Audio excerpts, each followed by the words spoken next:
Bonjour. On va rencontrer un prophète aujourd'hui, un très grand prophète. On va rencontrer un très très grand prophète au moment où il commence à comprendre qu'il est prophète parce que Dieu lui a dit qu'il deviendrait son prophète. Ce très grand prophète, c'est Isaïe. Isaïe vient d'entendre qu'il est celui qui va porter la parole de Dieu au peuple. Il vient de l'entendre. Et déjà, Dieu va lui confier un rôle dans un moment difficile.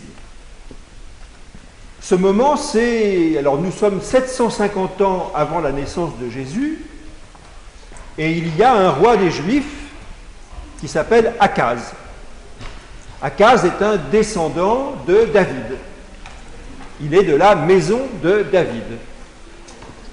Et Akaz est un roi de Juda qui est très en face de quelques ennemis permanents. Alors il y a le roi d'Aram. Vous vous souvenez, la dernière fois, on a rencontré un grand général du royaume d'Aram. Eh bien, longtemps après, Aram est toujours un peu en guerre avec le royaume de Juda. Et il y a un autre roi, celui de Samarie, qui est aussi un peu en guerre avec le royaume de Juda. Et ces deux rois décident de s'allier pour aller prendre Jérusalem. Voilà deux armées qui marchent ensemble pour aller conquérir Jérusalem.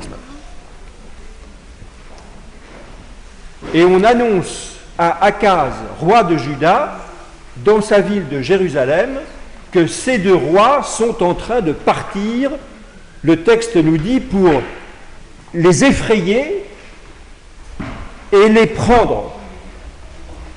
Et c'est ce qui se passe.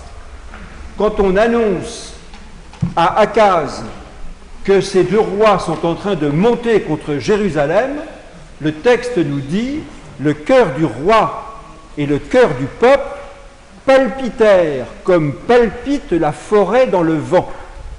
Palpitèrent comme palpite la forêt dans le vent. Ils ont le cœur tremblant, ils sont tout tremblants, ils ont très peur. Et quand on a très peur, on recule, on s'en va, on cède. Et à ce moment-là, Dieu dit à Isaïe, tu vas aller voir Akaz. Et tu vas lui dire, attention, ne tremble pas, ne sois pas effrayé, n'aie pas peur devant ces deux tisons fumants. Dieu décrit ces deux rois avec leurs armées comme des tisons fumants qui veulent mettre le feu à Jérusalem. Eh bien, Dieu, par la voix d'Isaïe, dit à Akaz, ne tremble pas devant ces deux tisons fumants qui viennent pour te faire peur et prendre ton royaume. Et Dieu ajoute, cela ne tiendra pas. Cela ne sera pas. Cela ne tiendra pas, cela ne sera pas. Et il ajoute une condition. Mais si vous ne croyez pas en moi, vous ne tiendrez jamais. Ce que Dieu dit, c'est que si on a confiance, si on croit ce qu'il dit, on tiendra devant cet ennemi. Et en effet, c'est ce qui se produit. Jérusalem tient bon. Et Jérusalem n'est pas prise par ces deux tisons fumants de rois d'Aram et de Samarie qui voulaient le prendre. Et puis du temps passe. Du temps passe et le texte nous montre comment Dieu parle à nouveau à Akaz, par la voix d'Isaïe. Dieu parla de nouveau à Akaz et lui dit, demande donc un signe pour toi. Demande un signe pour toi. Demande un signe qui vienne ou de la profondeur des enfers ou des hauteurs du ciel. Demande un signe. Alors pourquoi Dieu dit à Akaz, demande un signe? Eh bien peut-être justement parce que Akaz ni le peuple juif ne demandait de signe. Peut-être que tout le monde avait perdu l'habitude de parler à Dieu. Alors Dieu vient dire, mais demande-moi quelque chose, demande-moi un signe. Mais Akaz, il a eu une éducation très claire sur les textes de la Bible. Et il se souvient qu'il y a un texte quelque part qui dit « Tu ne mettras pas ton Dieu à l'épreuve ». Et Akaz ne comprend pas ce que Dieu lui dit. Dieu lui dit « Demande un signe » et Akaz comprend « Oh là là, il est en train de me dire qu'il faut que je le mette à l'épreuve ». Mettre à l'épreuve, c'est « Je ferai si tu fais » ou bien « Si tu es, alors fais ». Mais ce n'est pas ça que Dieu dit à Akaz. Dieu dit à Akaz « Demande-moi un signe, adresse-moi une prière, prie Dieu ». Alors comme il n'a pas compris, Akaz répond à Dieu « Oh là là, moi jamais. Moi, mettre Dieu à l'épreuve, je ne fais pas ça. » Parce qu'il se souvient que les textes interdisent qu'on mette Dieu à l'épreuve. Alors le texte nous montre Dieu un peu agacé. Parce que décidément, Akaz ne comprend pas ce que Dieu lui dit. Alors le texte nous dit que Dieu dit à Akaz « Peuple de Juda, il ne vous suffit pas d'exaspérer les hommes.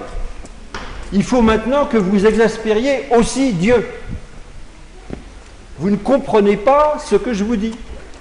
Vous ne comprenez pas ce qu'il faudrait que vous fassiez. Vous ne comprenez pas que vous pouvez me prier. Eh bien, puisque vous ne me demandez pas de signe, moi, je vais vous en donner un. Moi, Dieu, je vais vous donner un signe, même si vous ne l'avez pas demandé, dit Dieu à Akaz par la voix d'Isaïe. Et voilà qu'Isaïe annonce quel est le signe que Dieu va donner. Écoutez bien, nous sommes 750 ans avant la naissance de Jésus. Et ce que Dieu dit à Akaz par la bouche d'Isaïe, c'est ça. Voici qu'une vierge enfante un fils. Voici qu'une vierge enfante un fils. Ça, c'est un signe. Elle l'appellera Emmanuel, c'est-à-dire Dieu avec nous. Cet enfant se nourrira de lait et de miel jusqu'à ce qu'il sache reconnaître le bien du mal, que connaissant le mal, il choisisse le bien. Jusqu'à ce qu'il sache reconnaître le bien du mal, cet enfant se nourrira de lait et de miel. Le lait et le miel, ce sont les nourritures du nomade. Le lait du troupeau qu'on conduit et le miel des abeilles qu'on cueille aux arbres. Donc voilà que cet enfant n'aura pas de lieu à lui. Il se nourrira de lait et de miel. Mais ce signe que Dieu annonce à Akaz par la bouche d'Isaïe, il faudra en effet attendre 750 ans pour qu'il se passe ce que Dieu a annoncé et qu'on le découvre graduellement. Et maintenant, c'est la messe.